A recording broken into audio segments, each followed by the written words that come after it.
오후 시간 우리는 함께 나눌 하나님의 말씀은 히브리서 12절로 29절.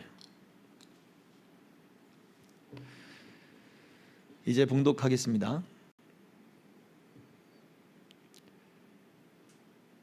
히브리서 12장 27절로 29절.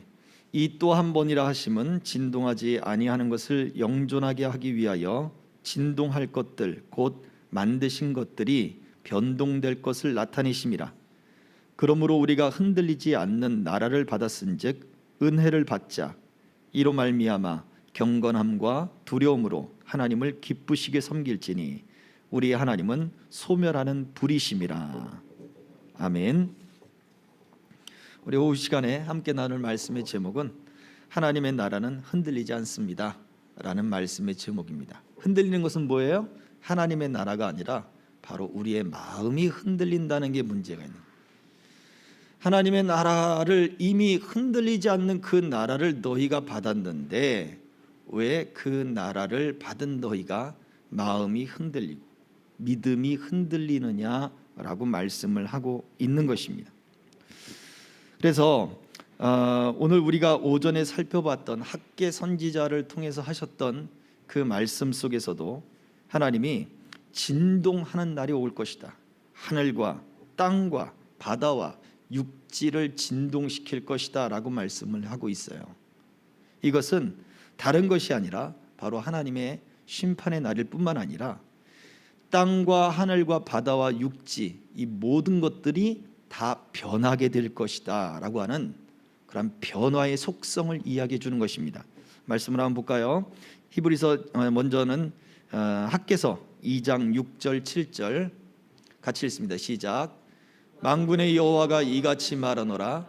조금 있으면 내가 하늘과 땅과 바다와 육지를 진동시킬 것이요 또한 모든 나라를 진동시킬 것이며 모든 나라의 보배가 이르리니 내가 이 성전에 영광이 충만하게 하리라.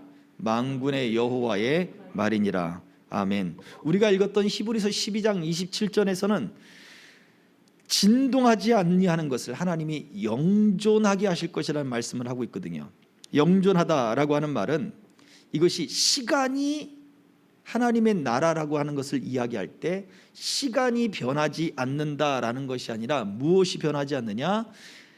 하나님의 본질적인 하나님의 나라의 가치, 하나님의 나라의 실체, 하나님의 나라가 질적으로 바뀌지 않을 것이다 라고 말해주는 거예요. 이게 우리가 잘 생각해 봐야 돼요. 믿음이라고 하는 것, 은혜라고 하는 것, 하나님의 나라라고 하는 것을 하나님이 우리에게 허락하셨다면 이것이 질적으로 바뀌지 않는다는 거예요. 예수님을 향해서 항상 사람들이 논쟁을 벌였죠. 종교 지도자들이 논쟁을 벌였습니다. 귀신을 내어 쫓는 것을 보면 저것은 다른 귀신을 힘입어서 귀신을 내어 쫓는 것이다 라고 이야기를 했단 말이에요. 예수님 뭐라고 답변하셨습니까? 내가 하나님의 힘으로 귀신을 내어 쫓는 것이면 하나님의 나라가 이미 너희에게 임했다 라고 말씀을 하죠. 서로 나라가 싸우면 분쟁을 일으키면 그 나라가 설 수 없는 것처럼 사탄도 마찬가지다. 그 나라도 서로 싸우면 그 나라가 세워지지 않는 것이다. 그래서 예수님이 귀신을 내어 쫓는 것은 사탄의 힘이 아니라는 거예요. 하나님이 약속하신 말씀대로 하나님의 능력으로 이루어지는 것인데 결국 그 하나님의 나라가 너희에게 임했다라는 거죠. 그 나라가 변하지 않을 것이라는 거예요.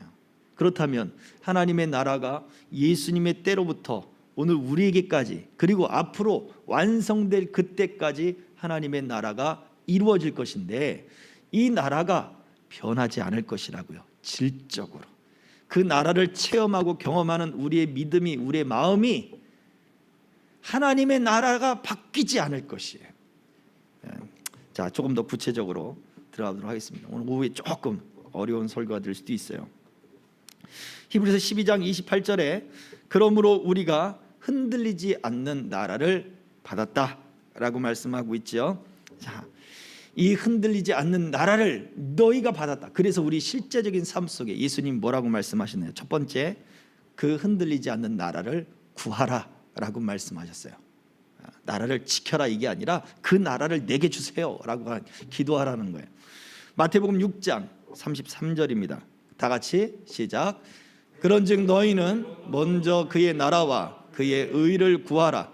그리하면 이 모든 것을 너희에게 더하시리라. 아멘. 그의 나라와 그의 의를 구하라. 이 말씀이 어디서 나왔어요? 실제적으로 삶을 살아가는데 먹는 것, 마시는 것, 입는 것이 중요합니다. 그래 맞다. 너희들에게 먹는 것, 마시는 것, 입는 것 중요하다. 그러나 공중에 나는 새들을 봐라. 누가 먹이시느냐? 들에 핀 꽃을 봐라. 누가 입히시느냐? 저 새들과 저 꽃들도 먹이고 입히시는데 하물며 너희일까 보냐. 무슨 얘기를 하고 있어요? 우리는 실제적인 삶을 살아가는 데 있어서 믿음은 부수적인 거라고 생각하는 거예요. 내 마음에 어떠한 정신적인 위로를 주고 안정감을 주기 위한 어떠한 제도이며 그리고 사람들의 사상이고 심리라고 이야기를 해요. 호르몬의 어떠한 영향력이기도 하고 그런 것들이 인간에게 갖게 하는 종교성이라고 말하기도 해요. 그런데 예수님 뭐라고 말씀해요? 너희는 먼저 그의 나라와 그의 의를 구하라 라고 말씀해요. 하나님의 나라가 너희 안에 흔들림이 없이 탁 들어서 있으면 어떻게 된다고요? 먹는 것, 마시는 것, 입는 것, 그것 때문에 우리 마음이 흔들리지 않게 될 것을 말씀해 주고 있는 거예요. 이유가 무엇입니까? 그것은 다 변하는 거예요.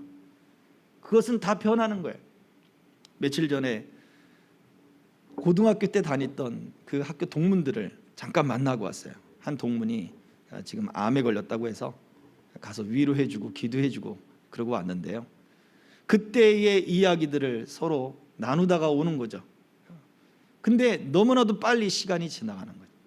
꿈 같은 시간들, 또 좋았던 시간들, 청춘 같던 시간들, 그런 시간들이 그냥 저희 나이 때는 그냥 쑥 하고 지나가더라고요. 물론 저희 부모 세대가 또 우리 나이를 보면 또 그런 이야기들을 하겠죠. 제 주변에 제가 모셨던 어른들이 제 나이대보다 조금 이제 5년 정도를 지나고 나서부터 암들에 많이 걸리셨어요. 그리고는 5년, 10년 그렇게 투병 생활을 하다 돌아가신 분들이 몇 분이 계십니다. 그런 걸 보면 우리 나이가 벌써 이렇게 되었구나 라고 생각을 하죠. 얼굴을 볼 때마다 주름살이 늘어가기도 하고 검버섯이 늘어나기도 하고 뭐 여러 가지 생각들이 들어요. 변한다는 얘기예요. 변한다는 얘기예요. 우리의 생활은 변할 수밖에 없어요. 우리의 마음도 우리의 가치관도 모든 것이 바뀌어져 가고 변해갑니다. 어릴 때 교회를 다녔던 분들은 참 순수한 마음으로 교회를 다녔던 기억들이 있을 것입니다. 그러나 어른이 되었어요. 성인이 되었고 가정을 꾸렸고 이제 독립했습니다. 그러면 그 누구도 내게 믿음을 가지라, 또 신앙을 가지라 아무리 이야기를 하더라도 잘 듣지를 않아요. 어릴 때는 강제로라도 데리고 왔죠. 사춘기가 되어 보십시오. 아이고 절대 통하지 않습니다. 성인이 되어 보십시오. 나도 옛날엔 다 그랬습니다. 사업적으로 비즈니스적으로 대할 수도 있어요. 우리는 이처럼 우리의 실제적인 삶 속에 바뀌지 않는 것은 없어요. 마음도 생각도 가치관도 다 바뀌게 되어 있어요. 그런데 예수님 뭐라고 말씀하고 있는 거예요? 그래, 모든 세상은 다 바뀌게 되어 있고 사람도 바뀌게 되어 있고 가치관도 바뀌게 되어 있고 그러나 변하지 않는 것이 하나 있는데 그것이 바로 그의 나라와 그의 의다. 하나님의 나라와 하나님의 의다. 이것이 너희 안에 있어야 된다라고 말씀을 해주고 있는 것입니다. 자, 난 그때 참 믿음이 좋았던 것 같습니다 라고 말한다면 이미 하나님의 나라가 흔들리지 않는 그 하나님의 나라가 우리 안에서 지금 어떻게 되고 있는 거예요? 같이 흔들려 버리고 있는 거예요. 로마서 14장 17절은 말씀을 하고 있습니다. 같이 읽어봅니다. 시작. 하나님의 나라는 먹는 것과 마시는 것이 아니요 오직 성령 안에 있는 의와 평강과 희락이라. 아멘. 하나님의 나라가 우리 안에 있다, 내 안에 있다. 그 하나님의 나라가 내 안에 세워져 있다라고 한다면 의와 평강과 희락이 어떤 것 속에서요? 지금 먹는 것, 입는 것, 그리고 내가 사는 모든 삶의 문제 속에 지금 내가 맞닥뜨리는 오전부터 이어져 오는 좌절과 낙담, 낙심, 그 속에서도 의와 평강과 희락이 생겨날 수 있어야 되는 거예요. 그렇지 않습니까? 이것은 내 의지로 되는 것이 아니라 성령 안에서 주어지는 거예요. 우리는 낙심할 일들이 벌어지지요. 근심할 일들이 벌어집니다. 염려할 일들이 벌어지고 화를 낼 일들이 벌어져요. 그것이 우리의 삶이니까. 그런데 그 가운데서도 의가, 우리가 세상 사람들이 살아가는 삶의 모습이 아닌 의롭고 공의롭고 정의로운 모습을 보여줘야 하는 이유, 또 우리가 그렇게 분쟁과 분노가 일어날 그때에도 중재해주고 그리고 화해해주고 먼저 용서해주고 해야 되는 그 이유, 또 우리가 좌절과 낙담과 절망이 있지만 기뻐해야 하는 그 이유는 하나님의 나라가 우리 안에 있기 때문에 그런 거예요. 반대로 이러한 모습이 일어나지 않는다면 우리는 구해야 되는 거예요. 하나님의 나라가 내 안에 흔들리지 않고 내 안에 굳건하게 서게 해 주십시오라고 기도해야 되는 거예요. 두 번째, 이 흔들리지 않는 하나님의 나라는 바로 흔들리지 않는 무엇이 됩니까? 피난처가 됩니다. 그 나라가 우리에게 있기 때문에 우리는 걱정과 염려, 좌절, 낙담 속에서도 피난처, 바로 우리의 마음에 그 평강과 희락을 얻을 수 있는 피난처를 얻을 수 있다는 이야기예요. 요엘서 3장 16절 말씀을 읽어봅니다. 시작. 여호와께서 시온에서 부르짖고 예루살렘에서 목소리를 내시리니 하늘과 땅이 진동하리로다. 그러나 여호와께서 그의 백성의 피난처 이스라엘 자손의 산성이 되시리로다. 아멘. 말라기서 3장 6절 읽어봅니다. 시작. 나 여호와는 변하지 아니하나니 그러므로 야곱의 자손들아 너희가 소멸되지 아니하느니라. 그렇습니다. 하나님은 분명히 선지자들을 통해서 심판의 날을 이야기를 하고 있는 거예요. 학개 선지자도 마찬가지였죠. 저도 읽던 2장에서도 마찬가지로 하늘과 땅과 그리고 세상과 모든 것이 바다와 육지까지 다 진동하게 될 것이다 라고 말씀한단 말이에요. 변할 뿐만 아니라 심판의 때가 올 것이다. 처음 진동은 언제 일어났습니까? 하나님이 성경이 이야기하는 이러한 진동, 엄청난 진동이 언제 왔느냐? 구약성이 출애굽기에 있는 거예요. 언제요? 하나님이 이 땅에 내려오셔서 언약을 세울 때 이 진동이 있었죠. 불과 빽빽한 구름과 그리고 지진으로 시내산에 임하셨다는 거예요. 그것이 처음 진동이에요. 히브리서 우리가 11장에서 이야기하고 있는 12장에서 이야기하고 있는 이 진동은 바로 그 시내산에서 일어났던 첫 진동이에요. 우리와 언약을 세우기, 말씀을 주시고 하나님의 백성인 것을 선포하시고 하나님과 계약을 하는데 결혼 관계 같이 그렇게 언약을 맺으면서 하나님의 백성으로 삼아주시는 그때의 진동이 일어났죠. 우리가 마지막 때에 예수님이 이 땅에 다시 오면 그때 어떤 일이 우리가 벌어진다고 요한계시록이 얘기하고 있습니까? 어린 양의 혼인잔치가 있을 것이다 그래요. 하나님이 이 땅에 다시 오셔서 완전한 구원을 이루는 그때에 다시 결혼잔치가 이루어진다고요. 시내산에서 하나님이 오셔서 계약서를 작성을 하시며 부부의 관계처럼 그렇게 관계를 맺으신 것, 언약을 맺으신 것처럼 마지막 때에도 어린 양의 혼인잔치, 우리가 그리스도는 교회, 그리스도는 신랑이요 교회는 신부로서 그렇게 혼인잔치처럼 마지막에 그 주님을 만나는 그 때가 있다라고 말씀하고 있는 거죠. 그래서 이 진동하는 날, 바로 그러한 진동하는 날에 너희가 소멸되지 않을 것이다 라고 말씀합니다. 하나님의 진노의 심판이 올 때 너희가 소멸되지 않을 것이다. 구원이 마지막 때만이 구원이 아니라 그랬죠. 구원의 완성이 물론 종말의 때이지만 우리의 구원은 우리 삶의 실제적인 구원을 다 포함하는 것이에요. 그죠? 우리의 육체적인 질병, 우리가 당하는 여러 가지 환난의 문제들, 그것 가운데서도 질병에서 노임을 받고 문제에서 자유함을 입고 하는 우리 눌리고 갇히고 마음의 무거운 것들, 모든 죄책과 낙담과 절망으로부터 자유케 되고 예수님의 그 말씀이 내게 임함으로, 하나님의 나라가 내게 임함으로 자유함을 얻는 것까지 이 실제적인 구원의 모습이 다 포함돼요. 반대로 하나님의 징계도 우리 실제적인 삶 속에 다 포함된다는 거예요.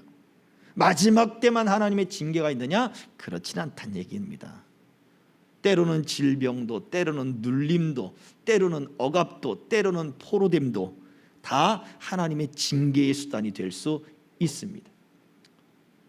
다윗은 실제적으로 그 마음에 무겁고 그 마음에 억눌린 듯한 그러한 답답함을 호소하기도 해요.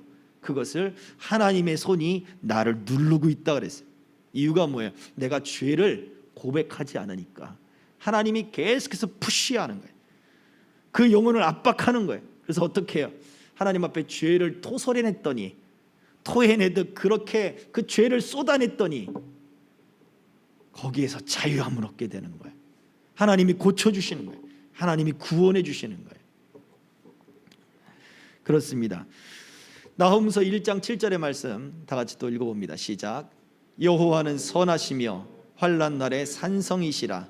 그는 자기에게 피하는 자들을 아시느니라. 아멘. 우리는 언제나 하나님이 나의 산성이시고 환난 날에 내 피난처다 라고 하는 사실을 기억하면 하나님이 흔들리지 않는 그 나라를 소유한 자들의 든든한 피난처가 되심을 보여주는 거예요. 구약 성경에 도피성이라고 하는 성들이 있습니다. 이스라엘 백성들이 가나안 땅을 차지했을 때 요단 동편 지역과 요단 서편 지역, 지금 요르단 지역에 있는 그 지역과 지금 이스라엘 그 지역에 있는 그 지역 안에 6개 성읍을 도피성으로 지정해 놓았어요. 그래서 이스라엘 백성들이 각 족속들마다 살인을 저질렀는데 잘못해서 내가 저지르고 싶어서 저지르지 않은 사고로서 발생된 그러한 살인을 저질렀을 때 가족들이 사고로 살인이 벌어졌고 내 가족이 죽었으니까 사고니까 용서해 준다, 그게 아닌 거죠. 이에는 이로 갚아주겠다. 그들의 위협을 피하기 위해서 도망갈 수 있는 성읍을 6개를 지정해 주었어요. 하나님이 그렇게 하셨어요. 이 도피성의 목적이 뭐냐 이거예요. 그 성 안으로 들어가면 그 대제사장이 살아있는 동안 그 성 안에서 생명을 보존받습니다. 대제사장이 죽으면 자유함을 얻는 거예요. 도피성은 예수 그리스도의 그 구원을 이야기해 줘요. 누구든지 그 성에 와서 그가 고의적으로 살인만 저지르지 않았다면 그 성에 머무는 동안 안전한 것이죠. 하나님이 우리의 피난처가 되고 우리의 도피처가 되는 것은 바로 그렇습니다. 성경의 땅의 산성은 정말 높은 곳에 지어져 있습니다. 우리나라도 산성들이 유적들로 남아 있잖아요. 여기에 뭐하러 성을 지었을까? 솔직히 저는 궁금합니다. 아니 이 산골짜기에 피해서 가면 되지. 사실 저는 그런 생각이 있었거든요. 그런데 그 산성에 군부대가 딱 주둔을 하고 있으면 멀리서 보이는 거예요. 그냥 코앞만 보이는 게 아니라 아주 멀리까지 보여요.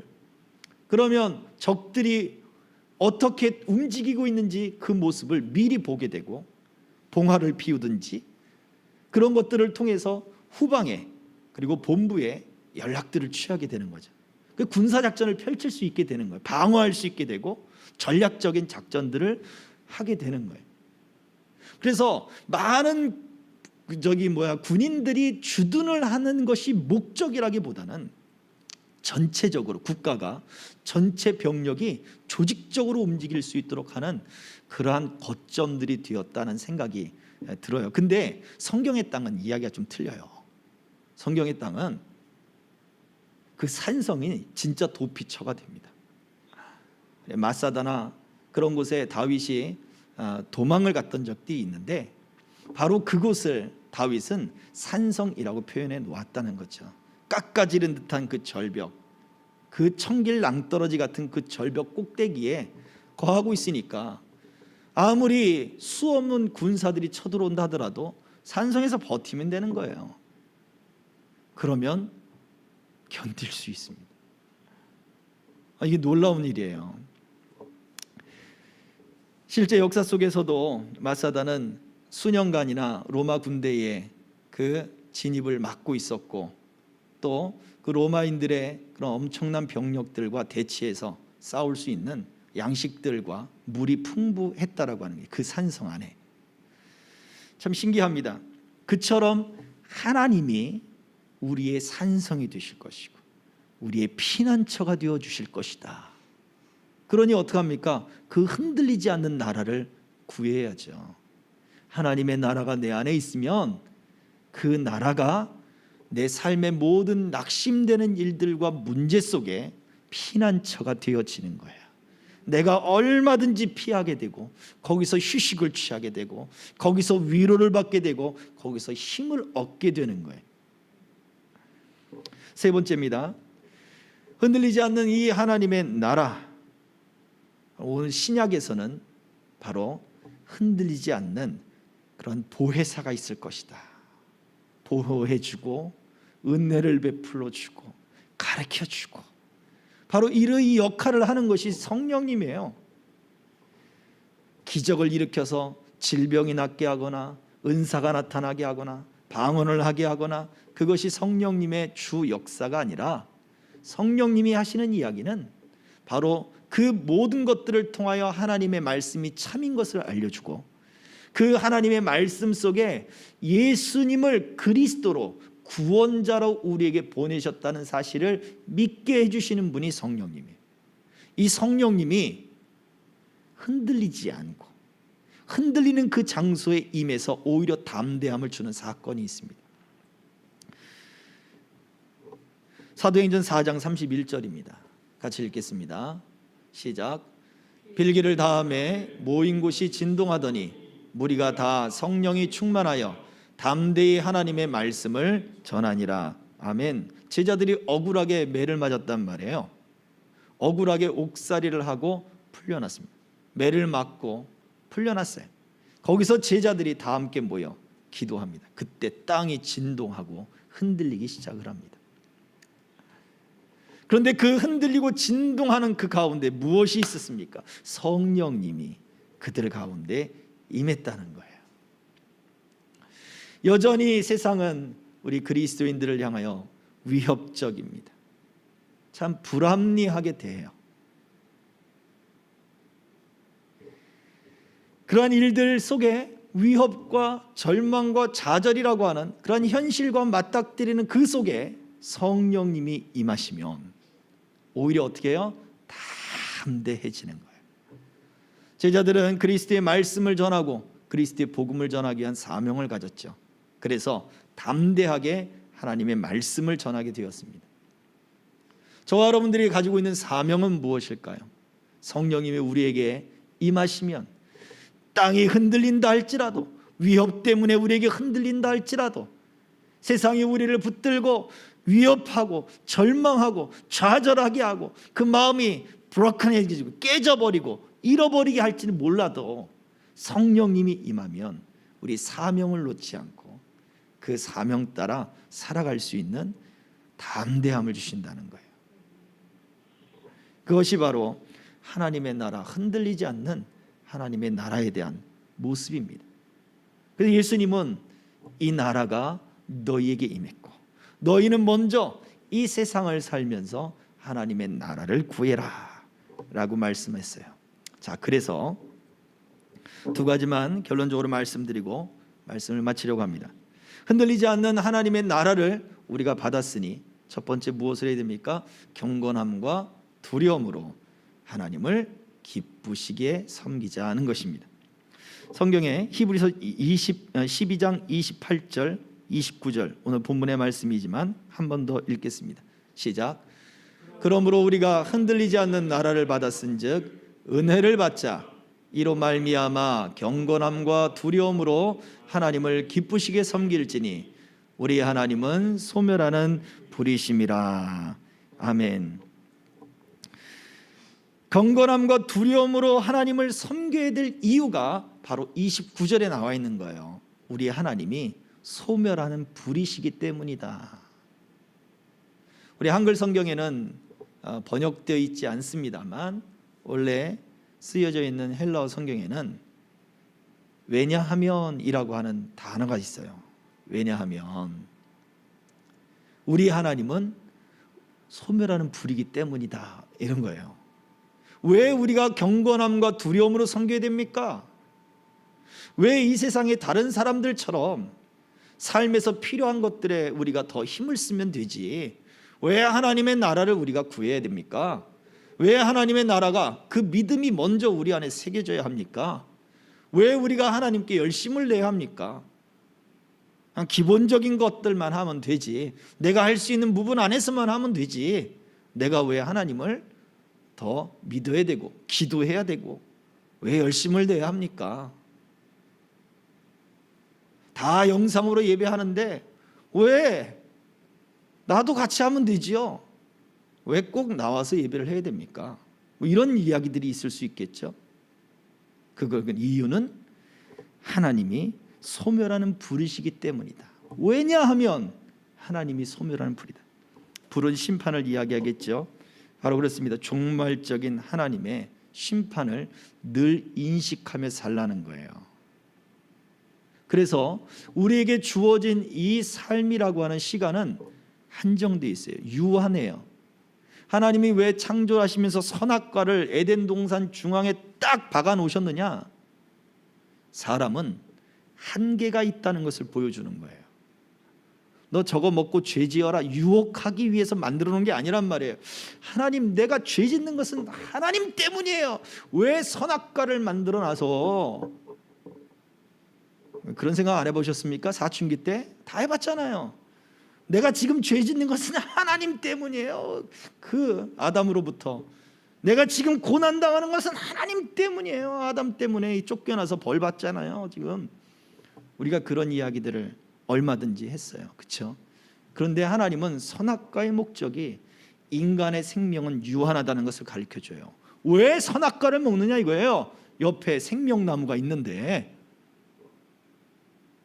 사람에게는 그 생명나무의 열매를 먹음으로써 얼마든지 그의 생명이 하나님 안에서 연장될 수 있는 기회들이 그 에덴 동산 안에서는 얼마든지 있는데 죄의 습성이 어떻게 돼요? 선악과가 아닌 생명나무가 아닌 선악과로 눈을 돌리게 만들어 버리는 거죠.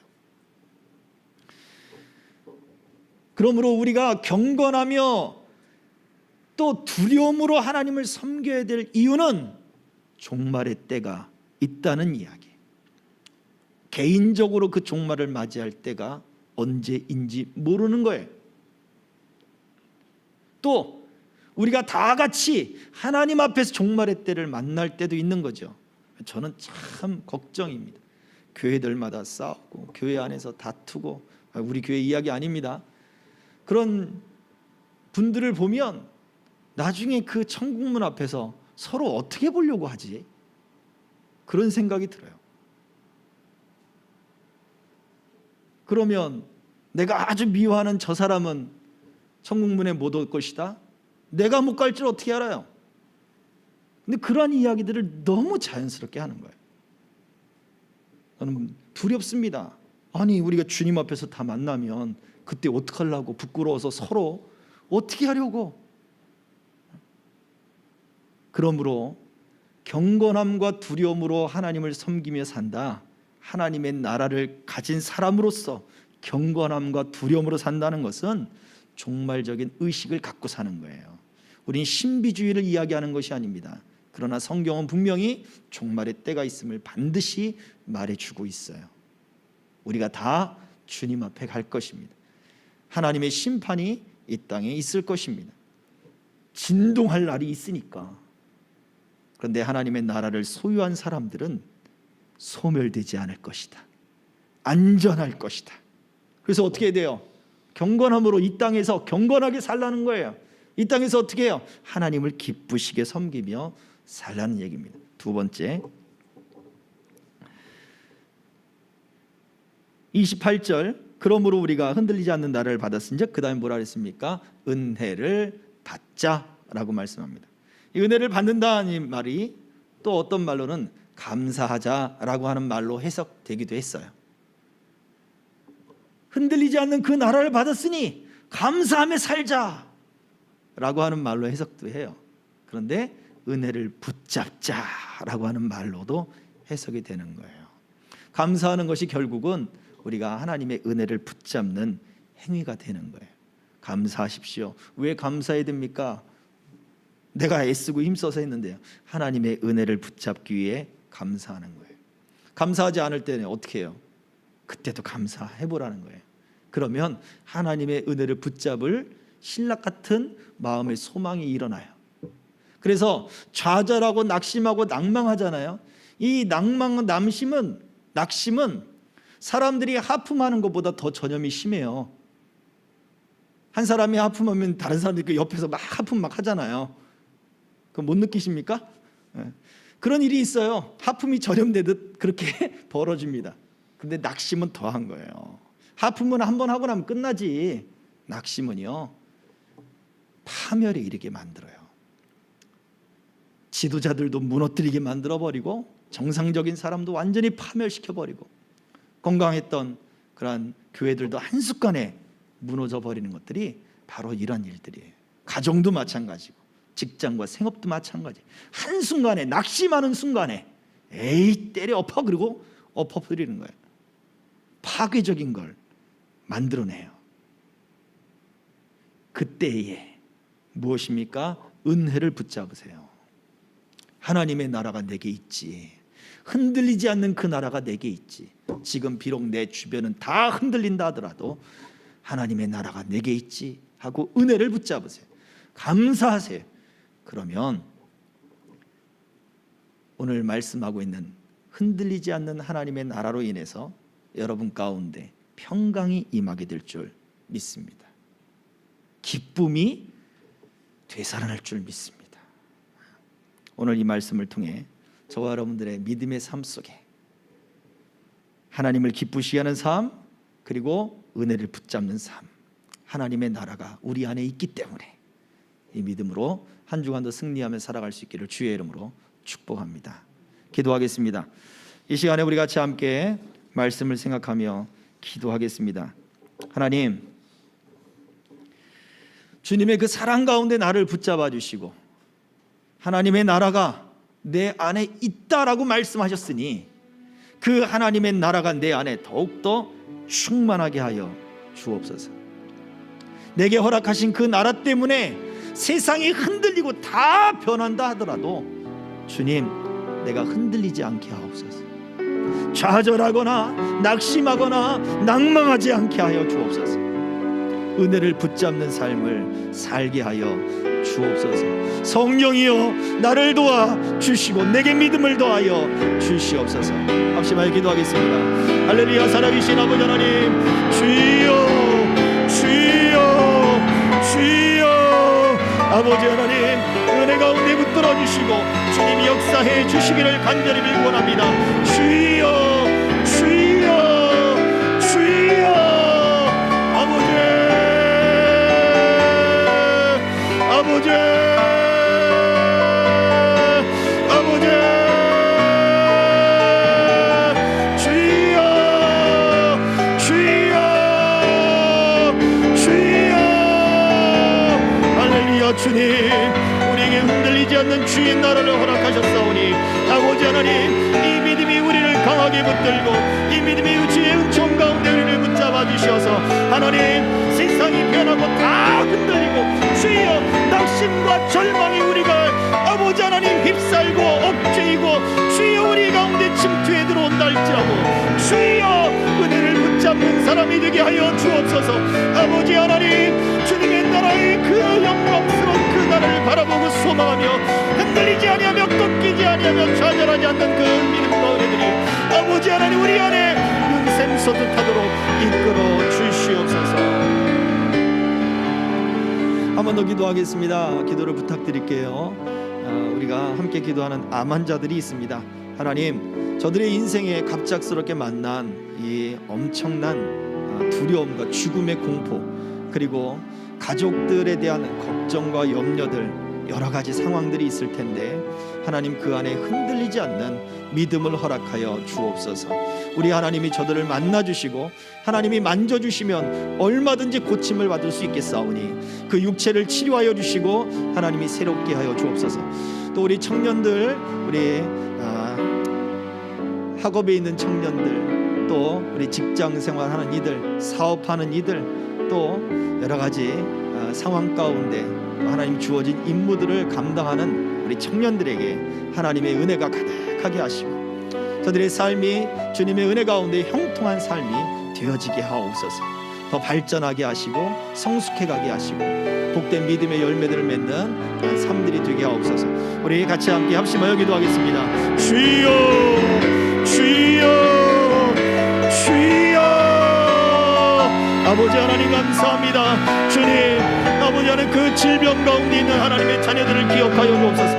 이득주 집사님, 정재열 성도님, 전대선언지 주님이 함께하사 주여 아버지 하나님 그들에게 아버지 흔들리지 않는 믿음의 역사와 아버지 하나님 우리 하나님이 함께하심으로 말미암아 주님 아버지 만져주시고 주님 고쳐주셔서 주여 아버지 하나님 그 항암 치료가 주님 아버지 하나님 그 의학적인 치료가 아버지 하나님 급속한 아버지 우리 하나님의 치료의 손길이 되게 하시고 우리 하나님의 치료하시는 도구가 되게 하여 주셔서 아버지 하나님 몸에서 잘 흡수되게 하여 주시고 악하고 하나님 창조의 질서를 무너뜨리는 하나님 악한 그 질병의 세포들이 사라지고 아버지 건강하고 정상적이고 어린아이 같은 세포들이 살아나 하나님 강건함을 얻게 하시고 주여 암이 줄어들어 하나님 또한 수술적 아버지 처치를 취할 수 있는 그 환경이 열려지는 기적이 임하게 하셔서 아버지 믿음을 잃어버렸던 자들 상처받았던 영혼들 다시 회복하는 은혜들이 있게 하여 주옵소서.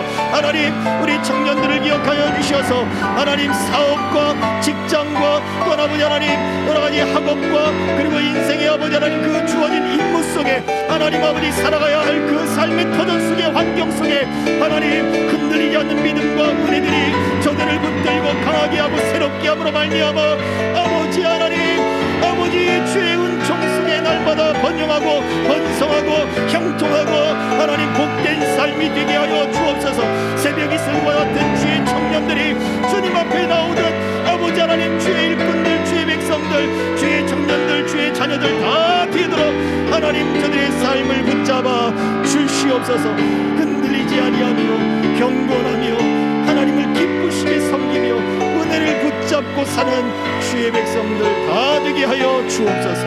예수 그리스도의 이름으로 기도하옵나이다. 아멘. 참 좋으신 아버지 하나님 감사합니다. 우리에게 그 나라를 허락하시고 우리 안에 주의 나라를 주신 아버지 하나님 감사합니다.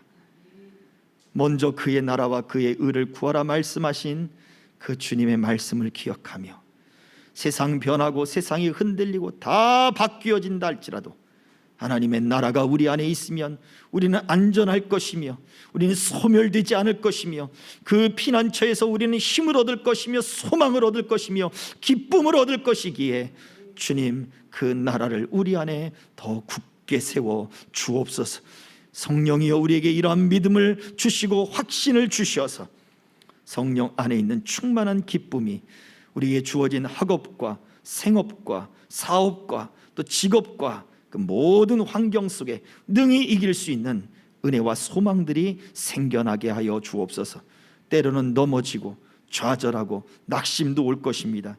그러나 하루를 넘기기도 전에 주님 그 좌절 속에 소망이 일어나고 은혜를 붙잡고 7번 넘어진다 할지라도 다시 일어나는 의인의 삶 복된 삶, 믿음의 삶을 살아가는 주의 자녀들 되게 하여 주시옵소서. 예수 그리스도의 이름으로 축복하며 기도하옵나이다. 아멘. 지금은 우리의 소망 되시며 우리의 구주 되신 예수 그리스도의 은혜와 아버지 하나님의 크신 사랑과 성령님의 감동, 감화, 교통, 역사하심이 오늘 흔들리지 않는 그 하나님의 나라를 소망 삼아 의와 평강과 희락 가운데 하나님을 섬기며 은혜를 붙잡고 살아가기를 소망하는 남녀종들 머리 위에 우리 생명길 교회와 한국 교회와 우리 선교사님들 위에 이제로부터 영원토록 항상 함께 있을지어다. 아멘.